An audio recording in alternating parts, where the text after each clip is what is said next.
So today we are going to do the handover video on the Benimar 243. We're going to start on the outside and then we're going to move on to the inside.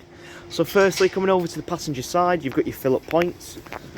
This is where you fill the vehicle up with diesel, just into there. Opening up the passenger door, you'll notice you've got your Emm-Bee blinds. To operate these, simply pinch and pull down the blind like so. Lead the blind from the bottom, and using the magnetic strip, just allow that to connect up like so. You've got these all around the vehicle, along with ones in the front here, which just using, as I say, the magnetic strip will connect into place. When taking these back, simply pinch and pull back, and again lead from the bottom, as they tend to get caught at the top. So if you lead from the bottom, it just ensures that it can go back in smoothly and clip in like so. As a rule of thumb with a motorhome, if something feels like it's being forced, you are probably doing something wrong, so do bear that in mind. Just reevaluate what you are doing before carrying on. On the passenger side, you've got your bonnet release catch. Pull that just to release the bonnet. I'll come round to the front now. There's not many things underneath the bonnet that you need to know, but I'll lift this up now and just point out a couple things to you. So the main thing that you need to know underneath the bonnet is if you ever jump starting the vehicle. If that is the case, your negative terminal is onto there, and your positive is just underneath this cap here. On here where my finger is, there's a little plus sign which indicates the positive, and you just need to flick that cap up so you can connect the positive terminal. As I say, they're the main things that you need to know, but just to point out a couple more things, you've got your engine oil here along with your dipstick, which is just below that. Your brake disc fluid is above, along with your engine coolant. Your power steering fluid is next, and then finally you've got your washer fluid, which is at the top corner there.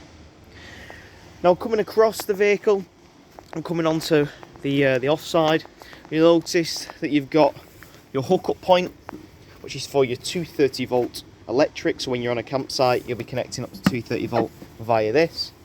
And then you've got your freshwater fill-up point. So this is where all your water can go in. So just release that cap, put your food grade hose pipe in there and fill up the tank. And then when it's coming back, you know that you've filled up your tank completely. Now directly underneath this, you have a drain down point for your fresh water. You have three main drain down points in the vehicle. One is for your fresh water, which is here.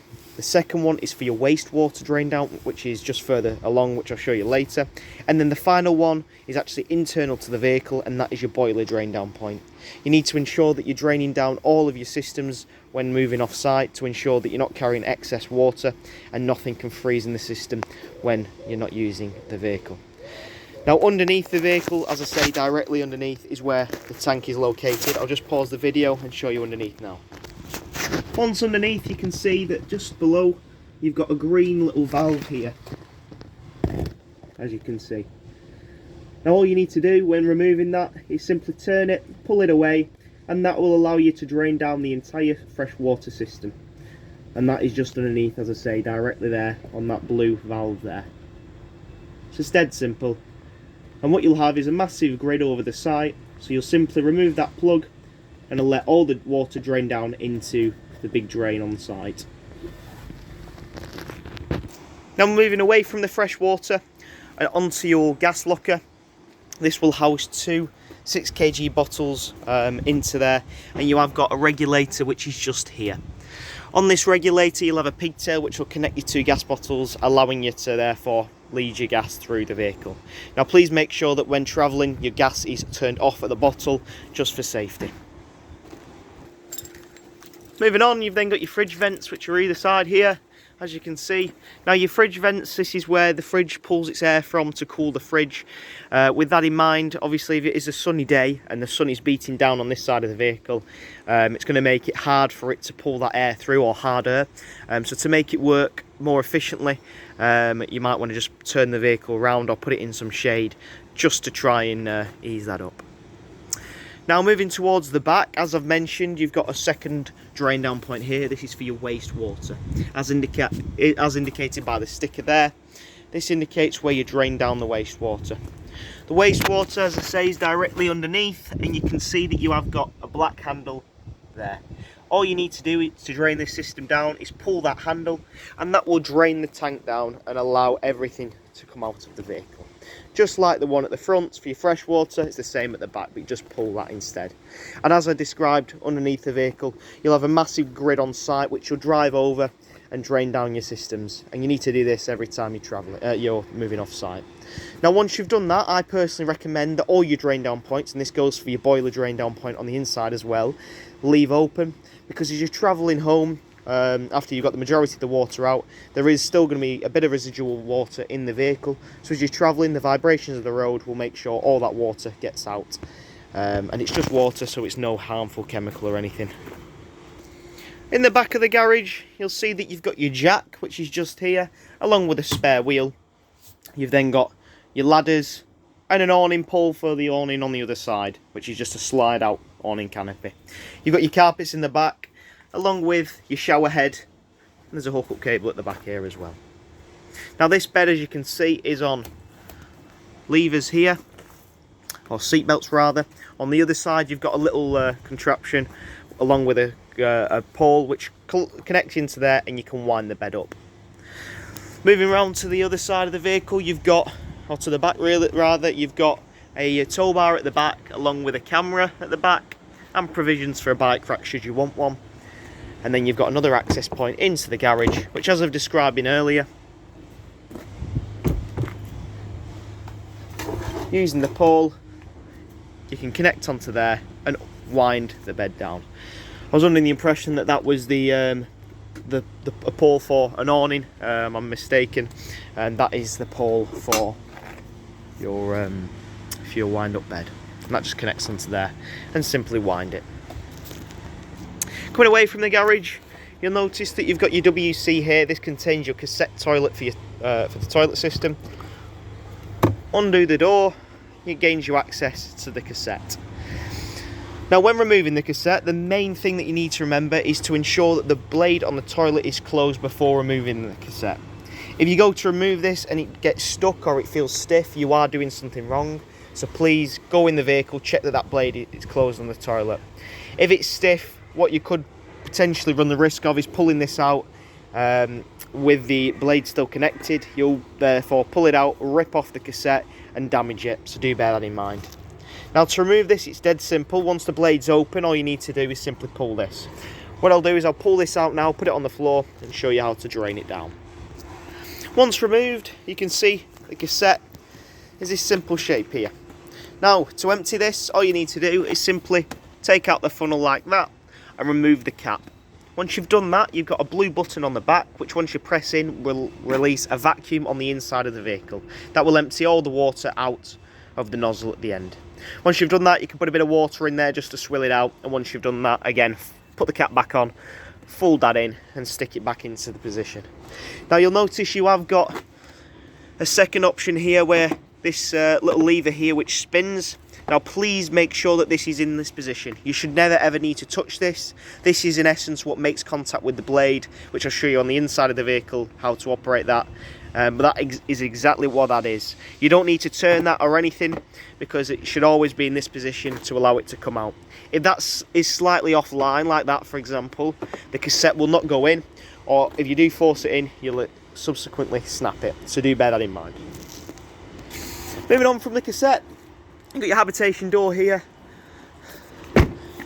along with a truma vent, and finally your gas barbecue point. For your gas barbecue point, you'll need a little bayonet fitting just to connect onto there. Obviously turn your gas on and then turn this just to feed the gas through to your barbecue. And with regards to your truma vent, please bear that in mind that this does get very hot. Cold air goes in through the top, hot air goes out through the bottom. It does get very hot, that, so please do be careful of that. Coming into the vehicle, you'll notice on your door you've got a habitation fly screen, and then once in, you've got straight away your control panel, which is just on the side here. For your control panel, it's really simple to operate. All you've got is at the top, you've got your master switch. This master switch will turn on and off all your 12 volt systems and your 230 volt systems. So hold that to turn off. As you can see, the lights go off, and press that just to turn on. Next, you've then got a 12 volt system here. Click that 12 volt, as you can see, that will turn on and off your 12 volt system, which operates the lights. In the middle, you've then got a pump button, which is there, which indicates a tap. Please only make sure that you run the pump when you've got water in the system, because you don't want to be running the pump when you've got no water, because you'll simply burn it out. But once you've done that and you've got water in the system, you can click this button and that will activate the pump. Once you've done that, all you need to do is come over to your sink, or your tap rather. Go to all of your taps, including your shower, and turn your sink, or your tap rather, to hot and turn it on. What that in essence will do is it will pull water from the fresh water tank into the boiler system and out of the tap. It's going to spurt and splutter first, but once it's running steadily, you've primed your system for your hot water. Do that on all your taps. Once you've done that and it's all running steadily, flick it over to cooled, do the exact same. Once it's running steadily, you've primed your system for the cold water. Once you've done that, you can leave all your pumps on, or your pump button on rather, because on each of your taps you have got a little micro switch which will activate and deactivate the tap whenever you need the water. Now the reason I tell you to do it off the hot first and prime your system using that first is if when you arrive on site, as you can imagine, the water that comes out your tap isn't going to be instant hot water. The water has to go through the boiler, and it has to sit in the boiler for about 30 to 40 minutes to heat up. Once it's heated up, you'll get instant hot water. Now with that in mind, if you arrive on site and you get some water in that system as soon as you arrive, as soon as you've done that, by the time you've got everything ready and you're ready to get some hot water, it should be coming through hot. So do bear that in mind, that's the reason we go that way first. Coming back up to the control panel, next to the pump button, you've got your door light, which is on the outside of the vehicle. And then below, these buttons are indicator buttons. They're not operational, they just show you simply the vehicle's levels. Now firstly, your vehicle habitation battery level is indicated there. Your vehicle battery is the next one, which is indicated there. Your fresh water, we've got a little bit in at the moment, which is indicated there. And then when your wastewater is full, you'll get a little red light next to the wastewater symbol there. Finally, you have got the option to alter the brightness of the screen if you want to do so. So next, you've then got your trimmer panel. Your trimmer panel is how you run your heating for both your vehicle heating and water heating. So turn this on, and as I was saying before, when you've primed your system and you've got water in the hot water, in your boiler, you need to come to here and turn it on. So anything underneath the line is what you want to select. Firstly, click the button. Using this dial, you can switch through the options. So firstly, you'll notice that you've got your vehicle temperature. Click that. You can take this all the way up to 30 degrees should you want to. Next, you've got your water heat temperature. You can have it on Eco, Hot or Boost. Eco is approximately 40 degrees and you'll be using that when you're having a shower. Hot is approximately 70 degrees and you'll be using that when you're washing up and things. Boost, in essence, concentrates the boiler on heating the water element alone, so it stops heating the actual vehicle and concentrates on heating the water. Boost will only work after 30 minutes or so do bear that in mind, but that will just concentrate on heating the water if it is struggling. Finally, you've then got your fuel. Your fuel is obviously what you run the heating off. You can run it off gas, mixture of mix 1, which is a mixture of gas and 1 kilowatt electric, mix 2, which is a mixture of gas and 2 kilowatt electric, EL1, which is 1 kilowatt electric, or EL2, which is 2 kilowatt electric purely. So EL1 and EL2 is when you're going to be running it off when you're on a site. Mix 2 and mix 1 again is when you're going to be on a site, but if you just needed a bit of help from the gas, say for example, it's not really getting warm with the electric due to your power that you're supplied with on the site, so you can run it off a mixture. Or if you're wild camping, you run it solely off gas. It's really important that you select the correct fuel as to what you've got, because for example, if you select a fuel that you haven't got and you try and heat the system, obviously it's trying to heat it using a fuel that it's not got, so you'll simply get an error code on here and then you'll have to reset your system. Now finally, you've got your fan. Your fan is for your vehicle heating. At the moment, because I've not got anything selected, it's just giving me the option of vent. However, when you have got everything selected and you've got a fuel in the vehicle or you're plugged in, you can run it off obviously vent, high or boost, depending on how intense you want that fan to be blowing the air around the vehicle.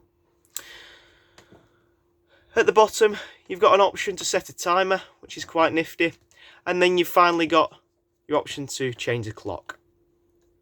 Settings, there's not much to the settings that you need to know. The main thing is the reset button. Now, as I discussed, you need to reset the system if you have got an error code. If that is the case, click this button, let it reset, it'll flicker the screen and then it'll initialize. Once it's back on, wait 20 minutes and then you should be good to go. Please always make sure that this system is also turned off. So turn that off by holding in the button like so. That'll turn off. I'm saying so hold it in, that'll turn off the system and then you can turn off the control panel. Now coming to the kitchen area, you'll notice that you've got your gas hob here along with an electric ring, along with your oven and grill, which is below that. Here you've got your fridge with a freezer above. Now your fridge, you need to make sure does a very good job at maintaining the temperature, but doesn't do the best of jobs at getting it down to temperature. So with that in mind, you want frozen things to be in the fridge, put frozen things in. And if you want cooled things to be, in the freezer, and if you want cooled things to be in the fridge, put cooled things in, because it'll just maintain that temperature. At the top, you've got a microwave. Now bear in mind, this is only 230 volts, so it'll only work when you are, when you're hooked up. It won't work when you're wild camping, because when you're wild camping, you've only got 12 volt to deal with. So bear that in mind. And then next to this you have got a bit of storage here. Going back to your fridge, you'll notice you have a small screen in between the freezer and the fridge. This is a three-way fridge. Now it's called a three-way fridge because there's three ways to power it. You can run it off electric, 12 volts, or your gas, depending on obviously what you are supplied with at the time and what your situation is. To turn the fridge on, simply hold this button and everything will turn on, as you can see. Now, as I say, you have a few options. Using the touch screen, you can run it off the 230, which is a little plug sign. You've then got the option of running it off 12 volts. You can then run it off the gas, which is a little flame. And then you've got the option of A, which is auto. Auto will automatically assign whatever gas or fuel you've got in the vehicle to power the fridge. Always leave it on the auto, because it'll automatically assign it for you. You've then also got your fridge's temperature, which you can select through there, along with the option of venting, like so. To turn this off, simply turn it off and hold it like that, and it'll turn off the fridge.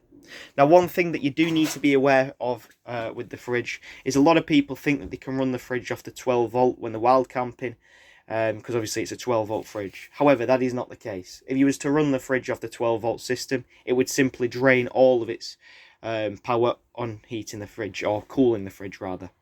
With that in mind, you can only run the fridge off your gas when you're wild camping. The only reason the 12 volt is there for it to run off is when you're travelling. You have a built-in alternator with this vehicle, which will send power to your leisure battery, which will then feed the fridge with power. So you can only do that when you're travelling, because you've got a constant feed of charge. Obviously, when you are stationary, you've not got that, hence why it needs to be on that gas. So bear that in mind. Similar to the heating system, if you do select the wrong fuel with this, or a fuel that you've not got, it'll flicker as it was doing before. And because of that, you'll get an error code that you'll need to reset the fridge with. With this, it's got a built-in A, which is an automatic option, which will automatically assign whichever fuel you do have. Next to this, you'll notice you've got hanging space as well, which is a nice bit of good hanging space there, along with a bit of storage at the back there. Opposite the fridge, you have got your bathroom area. Now, I've discussed in the bathroom obviously about your taps and priming your system, and the same goes for your shower. But your toilet, as I mentioned on the outside, the main important thing with this is your blade on the toilet. The blade is this little piece of plastic here. Push that across, that will open the cassette up. So when in use, push it across so all the waste can drop into the cassette. Once you've done that, click that blue button on the back there, which will activate your flush. Once that is activated, and it flushes the system, close the cassette like so. You need to close the blade for two reasons.